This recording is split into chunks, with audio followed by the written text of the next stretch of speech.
நண்பர்களே வணக்கம். விடியல் வளர்ச்சி பேரணி விழிப்புணர்வு கட்சியின் சார்பாக விஜயமோகன்ஜி ஐயா நான் உங்களிடையே பேசுகிறேன்.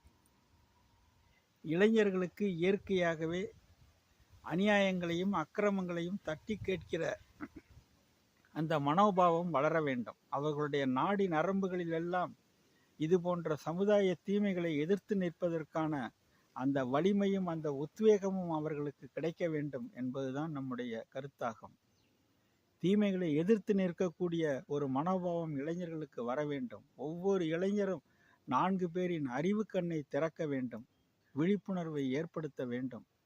இன்றைக்கு நாட்டிலே பொதுநலனுக்கு எதிரான ஒரு மனோபாவம் இன்றைக்கு பரவலாக காணப்படுவதை நாம் பார்க்கிறோம்.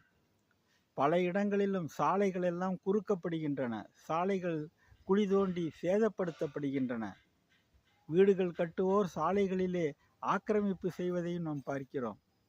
இதையெல்லாம் தட்டி கேட்பதற்கு உள்ளாட்சி அமைப்புகள் இருக்கின்றன, ஆனால் இல்லை என்ற நிலைதான் இருந்து கொண்டிருக்கிறது. எல்லோருமே கூட்டு சேர்ந்து பொதுநலனை வீணடிக்கக்கூடிய சூழ்நிலை இன்றைக்கு நாட்டிலே நிலவுகிறது.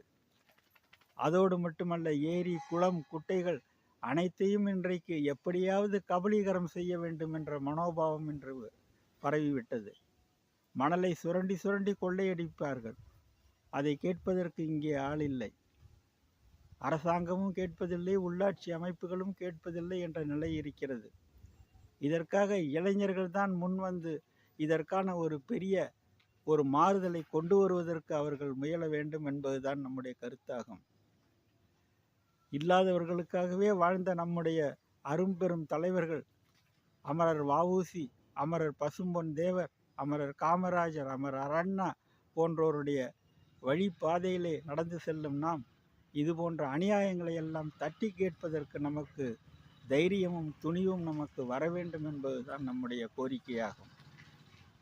நிச்சயமாக நாம் அவர்களுடைய அடிச்சுவட்டிலே நடக்கின்ற நாம் வெற்றி பெறுவோம். அவர்களுடைய அடிச்சுவட்டிலே நடந்து தீமைகளை எதிர்த்து நிற்போம், சமுதாய நலனுக்காக பாடுபடுவோம் என்பதை நாம் உறுதியாக நம்முடைய லட்சியமாக கைக்கொண்டு நாம் வழி நடப்போம். அதற்கான வழியிலே பயணிக்க எல்லா இளைஞர்களும் ஒன்று சேர வேண்டும் என்பதுதான் நம்முடைய குறிக்கோளாகும். நன்றி, வணக்கம்.